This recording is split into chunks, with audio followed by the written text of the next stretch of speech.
Good morning friends, कैसे हैं आप सब।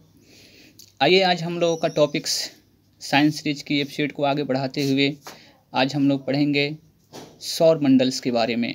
हमारे जो सौर मंडल हैं, जो सोलर सिस्टम है, इसमें कौन सी ग्रह, उसकी क्या उसका साइंटिफिक नेम है और उस ग्रह का निक नेम क्या है, उपनाम क्या है, इन सभी बातों की चर्चा करते हुए फिर हम अपनी साइंस सीरीज की आगे बढ़ाने का प्रयास करते हैं।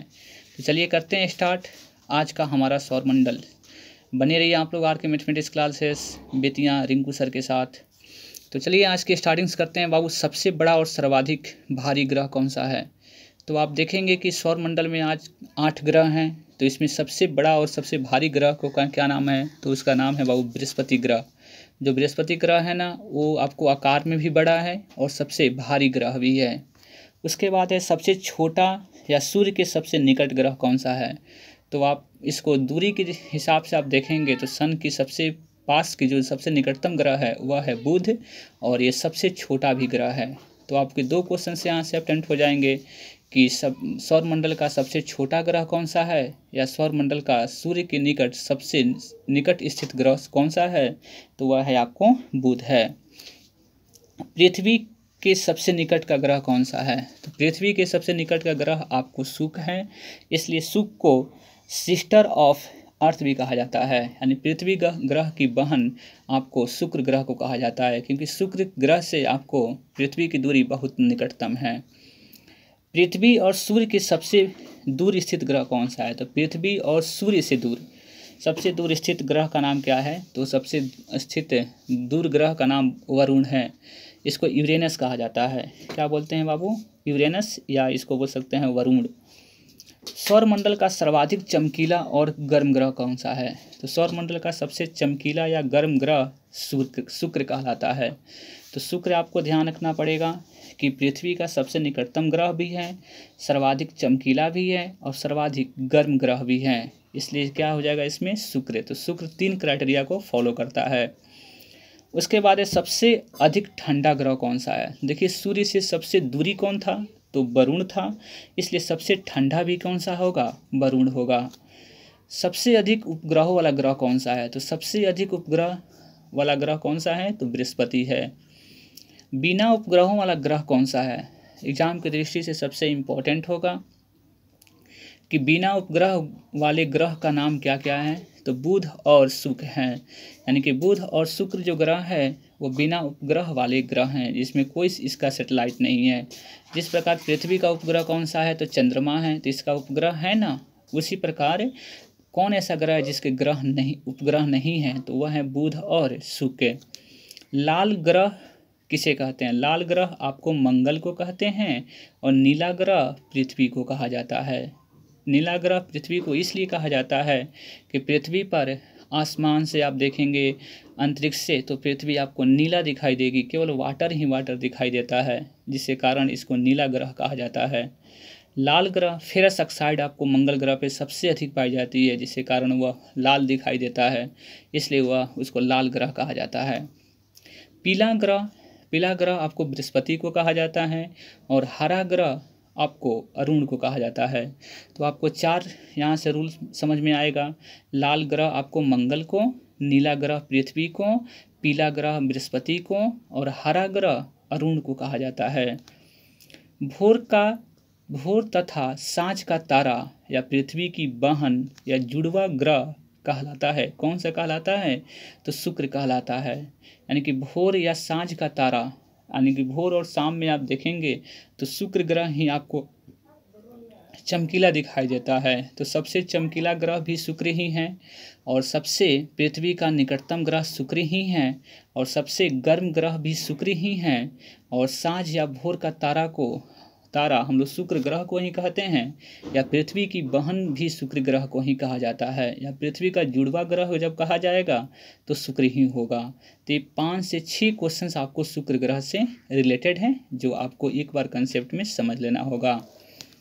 चंद्रमा पर दिन और रात का तापमान कितना होता है? तो चंद्रमा पर दिन का तापमान होता है 100 डिग्री सेल्सियस और रात का तापमान -180 डिग्री सेल्सियस होता है। यानी कि दिन भर चंद्रमा वहाँ पे दिन का तापमान 100 डिग्री सेल्सियस होता है और रात का तापमान बहुत ठंडी हो जाती है, जिसका तापमान है -180 डिग्री सेल्सियस हो जाता है। सूर्य का व्यास कितना होता है? तो सूर्य का व्यास 13,92,000 किलोमीटर है। सूर्य का व्यास कितना है? तो 13,92,000 किलोमीटर। सौर मंडल का सबसे बड़ा उपग्रह कौन सा है? तो सौर मंडल का सबसे बड़ा ग्रह आपने बृहस्पति देखा था, उसी का ही आपको एक उपग्रह है जिसका नाम गैनीमेड है। गैनीमेड जो सूर्य ग्रह का सबसे बड़ा आपको उपग्रह कहलाता है। तो सौर मंडल का सबसे बड़ा उपग्रह कौन सा है? तो गैनीमेड।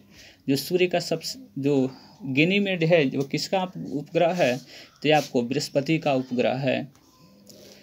सौर मंडल का सबसे बड़ा उपग्रह कौन सा है?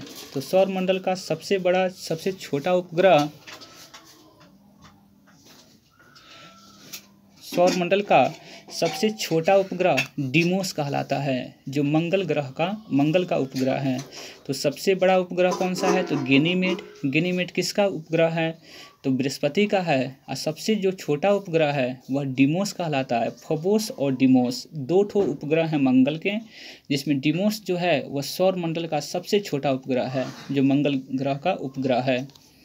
शनि का सबसे बड़ा उपग्रह का नाम क्या है? तो शनि ग्रह का सबसे बड़ा उपग्रह का नाम टाइटन है। तो क्वेश्चन से आपके एग्जाम में रहते हैं कि टाइटन किस ग्रह का उपग्रह है? तो आपको शनि ग्रह का है। जो शनि ग्रह का सबसे बड़ा उपग्रह का नाम भी टाइटन ही है। वलय युक्त ग्रह जिसको रिंग्स बोलते हैं बाबू, ये ऐसा ग्रह है जिसके चारों तरफ रिंग्स दिखाई देता है। जैसे वलय युक्त ग्रह कौन सा है? तो शनि ग्रह है। और उस वलयों की संख्या कितनी है? तो 7 है, यानी कि 7 रिंग की तरह आपको लगा हुआ रहता दिखाई महसूस होती है। तो वलय युक्त ग्रह कौन सा हो जाएगा? शनि। और इसको वलयों की संख्या कितनी है? तो 7 है। सबसे कम समय में सूर्य का चक्कर लगाने वाला ग्रह कौन सा है? तो देखिए, सूर्य के सबसे जो निकटतम ग्रह है वह है बुध। और बुध भी आपके पास सबसे गर्म ग्रह भी है, और आपके पास ये सबसे कम समय में ही सूर्य का एक चक्कर लगा लेता है। तो सबसे कम समय में सूर्य के चक्कर लगाने वाला ग्रह का नाम बुध है, जो कितने दिन में लगाता है? तो 88 दिन में लगाता है। सबसे अधिक समय में सूर्य का चक्कर लगाने वाला ग्रह कौन सा है? देखिए, सबसे अधिक समय में यानी कि सूर्य से सबसे दूरी पे कौन सा ग्रह है? तो वरुण है। जो सबसे आपको समय भी सूर्य के चक्कर लगाने में सबसे बड़ा आपको समय भी लेता है, कौन सा लेता है? तो वरुण लेता है। पृथ्वी के विपरीत दिशा में चक्कर लगाने वाला कौन सा ग्रह है? तो पृथ्वी के विपरीत दिशा में चक्कर लगाने वाला ग्रह बाबू शुक्र है। और कौन सा है? तो अरुण है। इसलिए शुक्र और अरुण ग्रह पर जो आपको सूर्योदय होता है वो पश्चिम में होता है। पृथ्वी पर यदि पूरब में होता है सूर्योदय तो वहाँ पे पश्चिम दिशा में दिखाई देगी। तो सूर्य के विपरीत दिशा में चक्कर लगाने वाले ग्रह का नाम शुक्र होगा और अरुण होगा। सर्वाधिक चमकीला ग्रह कौन किसे कहते हैं? तो सर्वाधिक चमकीला तारा देखेंगे यहाँ पे। सर्वाधिक चमकीला तारा इसको बोलते हैं साइरस, जिसको डॉग स्टार भी कहा जाता है। यानी सर्वाधिक चमकीला तारा तो साइरस है, जिसको डॉग स्टार भी कहते हैं। सौर दिवस की अवधि कितनी होती है? तो सौर दिवस की अवधि 24 घंटा होती है। यानी सौर दिवस की अवधि कितनी होती है? 24 घंटा, क्योंकि 24 घंटे के बाद फिर आपको नया दिन स्टार्टिंग हो जाता है। सूर्य के केंद्र तथा सतह पर तापमान कितना होता है? तो सूर्य का केंद्र अलग है, सतह अलग है। तो सूर्य का जो केंद्र है वहाँ पे 15 एम डिग्री सेल्सियस होता है। इसका तापमान कितना होता है? 15 एम डिग्री सेल्सियस। और सतह का जो तापमान होता है वो 6000 डिग्री सेल्सियस होता है। सूर्य प्रकाश को पृथ्वी पर पहुँचने में कितना समय लगता है? तो सूर्य प्रकाश को पृथ्वी पर पहुँचने में 8 मिनट 20 सेकंड का समय लगता है। क्वेश्चन एग्जाम में रहेंगे कि सूर्य प्रकाश को पृथ्वी पर पहुंचने में कितना समय लगता है? तो 8 मिनट 20 सेकंड लगता है। चंद्रमा का प्रकाश को पृथ्वी पर पहुंचने में कितना समय लगता है? तो देखिए, सूर्य के प्रकाश को पृथ्वी पर पहुंचने में 8 मिनट 20 सेकंड लगता है। तो चंद्रमा पास है ना है, तो चंद्रमा के जो प्रकाश हैं उसको पृथ्वी पहुंचने में 1.3 सेकंड लगता है। 1.3 सेकंड। सूर्य का प्रमुख संगठन क्या है? संघटक क्या है? तो सूर्य का प्रमुख संघटक जो है हाइड्रोजन और हीलियम से मिलकर बना हुआ है, ये तो आपको पता है। तो हाइड्रोजन आपको 74% रहता है और हीलियम 25% रहता है। तो सूर्य का संगठक कौन कौन सा है संगठक? तो हाइड्रोजन 74% और हीलियम 25% होते हैं। सूर्य का ऊर्जा का स्रोत क्या है? तो सूर्य में जो ऊर्जा कहाँ से मिलती है? तो नाभिकीय संलयन द्वारा होती है। नाभिकीय ऑप्शन में रहता है एक नाभिकीय संलयन, नाभिकीय विखंडन। तो इन दोनों बातों में चर्चा बिल्कुल आपको क्लियरफाई होना चाहिए कि सूर्य की ऊर्जा का स्रोत नाभिकीय संलयन होता है। पृथ्वी का भूमध्य रेखीय व्यास कितना है? पृथ्वी का भूमध्य रेखीय व्यास 12,756 किलोमीटर होती है। तो पृथ्वी का भूमध्य रेखीय व्यास कितना होता है? तो 12,756 किलोमीटर। पृथ्वी का ध्रुवीय व्यास कितनी होती है? पृथ्वी का ध्रुवीय व्यास 12,714 किलोमीटर होती है। तो ध्रुवीय व्यास आपको कम है और भूमध्य रेखीय व्यास अधिक है। तो दोनों का डिफरेंस जब आप करेंगे तो उसका 42 किलोमीटर आ जाएगा। मतलब 56 में से 14 घटाएंगे कितना आ जाएगा? 42 किलोमीटर। तो पृथ्वी का विषुवतीय व्यास और ध्रुवीय व्यास से कितना ज़्यादा है? तो विषुवतीय व्यास को ही भूमध्य रेखीय व्यास कहते हैं। तो विषुवतीय जो व्यास है ध्रुवीय व्यास से आपको 42 किलोमीटर अधिक होगा। पृथ्वी का अपनी धुरी पर झुकाव कितनी है? तो पृथ्वी अपने एक्सिस पर कितना डिग्री पर झुकी हुई है? तो 23.5 डिग्री अक्षांश पे। इसको याद रखेंगे कि पृथ्वी अपने अक्ष पर कितने डिग्री पर झुकी हुई है? तो 23.5 डिग्री अक्षांश पे झुकी हुई है। पृथ्वी का अक्ष का घूर्णन क्या होता है? तो पृथ्वी किस तरह घूर्णन करती है? पूरब से पश्चिम या पश्चिम से पूरब? तो आपको पृथ्वी का अक्ष पर घूर्णन पश्चिम से पूरब की तरफ होता है। सबसे बड़ा तारामंडल क्या है? तो आपको हमारे सौर मंडल में सबसे बड़ा तारामंडल इसको सेंटारस कहते हैं, सेंटारस। तो पृथ्वी का यानी कि सौर मंडल का सबसे बड़ा तारामंडल कौन सा है? तो सेंटारस है। आकाश गंगा की आकृति होती है। आकाश गंगा की आकृति कैसी होती है? तो स्पाइरल होती है, स्पाइरल। आकाश गंगा की आकृति कैसी होती है? तो स्पाइरल। सूर्य पृथ्वी से कितना बड़ा है? तो सूर्य पृथ्वी से 109 गुना बड़ा है। सूर्य पृथ्वी से कितना गुना बड़ा है? तो 109 गुना बड़ा है। सूर्य का सबसे चमकीला सतह कौन सा होता है? तो सूर्य का सबसे चमकीला सतह प्रकाश मंडल कहलाता है। सूर्य का सबसे चमकीला सतह को क्या बोलते हैं? तो प्रकाश मंडल कहते हैं। सूर्य का बाह्यात्मक परत क्या कहलाता है? तो सूर्य का बाह्यात्मक जो परत होता है उसको क्रीट या कोरोना कहते हैं। क्रीट या कोरोना कहते हैं, कोरोना। अंतरिक्ष में तारामंडल की संख्या कितनी है? तो अंतरिक्ष में तारामंडल की संख्या जो है ना, हमारे पास तारामंडल की संख्या 89 है। तो अंतरिक्ष में तारामंडलों की संख्या कितनी है? 89 है। ब्रह्मांड में विस्फोटित तारा का क्या कहलाता है? ब्रह्मांड में विस्फोटित तारा क्या कहलाता है? तो अभिनव तारा कहलाता है। ब्रह्मांड में विस्फोटित तारा को क्या बोलते हैं बाबू? तो अभिनव तारा कहते हैं।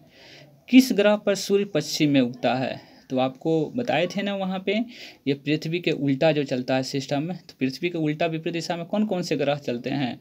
तो उनकी गति सूर्य की होती, शुक्र की और अरुण की होती है। तो इसलिए पश्चिम में सूरज कहाँ उगता है? तो अरुण और शुक्र में होता है।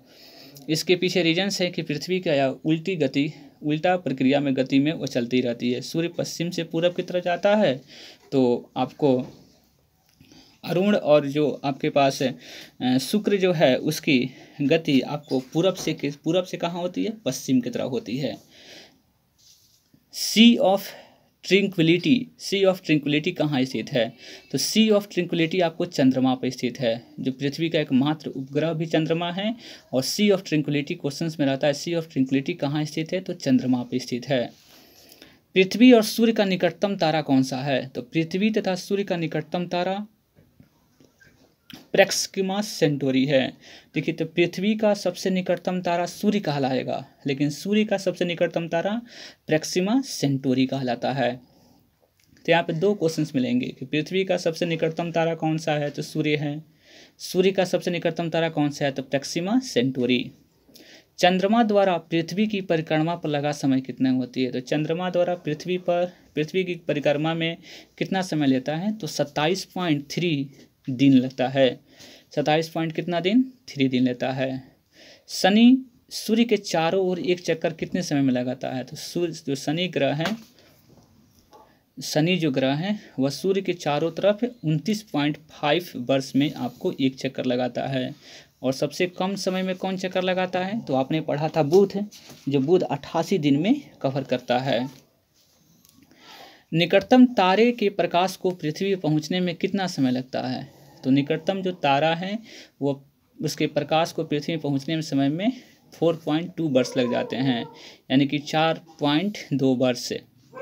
क्षुद्र ग्रह स्थित होते हैं। जो क्षुद्र ग्रह हैं वह किस किस ग्रह के बीच में स्थित हैं? तो मंगल और बृहस्पति के बीच में स्थित हैं। सबसे बड़ा तो सेरेस उसका आपको क्षुद्र ग्रह है। उसके बाद हेली पुच्छल तारा दिखता है। हेली पुच्छल तारा कितने वर्षों के बाद दिखाई देता है? तो 76 वर्षों बाद दिखाई देता है। अब दिखाई देगा या 2062 में दिखाएगा, 2062 में। उसके बाद है चंद्र ग्रहण। चंद्र ग्रहण कब होता है? जब चंद्र ग्रहण जब होता है तो पृथ्वी सूर्य और चंद्रमा के बीच में होती है, यानी कि चंद्र ग्रहण कब होगा? जब पृथ्वी बीच में होगी। और सूर्य ग्रहण कब होगा? जब चंद्रमा बीच में होगा। इसको ध्यान रखना है। चंद्र ग्रहण कब होता है? जब पृथ्वी सूर्य और चंद्रमा के बीच में होती है। और सूर्य ग्रहण कब होता है? जब चंद्रमा पृथ्वी और सूर्य के बीच में होती है। तारे का सूचक क्या है? तारे का रंग सूचक क्या कि उसके तापमान को सूचित करता है, यानी जो तारा का रंग होता है वह उसके तापमान को सूचित करता है कि उसका तापमान कैसा है। इस प्रकार हमने आज हमारा सौर मंडल के बारे में हमने टोटल क्वेश्चंस को अटेम्प्ट करने का प्रयास किया। और आप उस वीडियोस को ज़रूर शेयर करें और आप लोगों की कमेंट का हमें बिल्कुल इंतज़ार रहेगा। चलिए आप लोग जुड़े रहिए, आप लोग आर के मैथमेटिक्स क्लासेस बेतिया के साथ।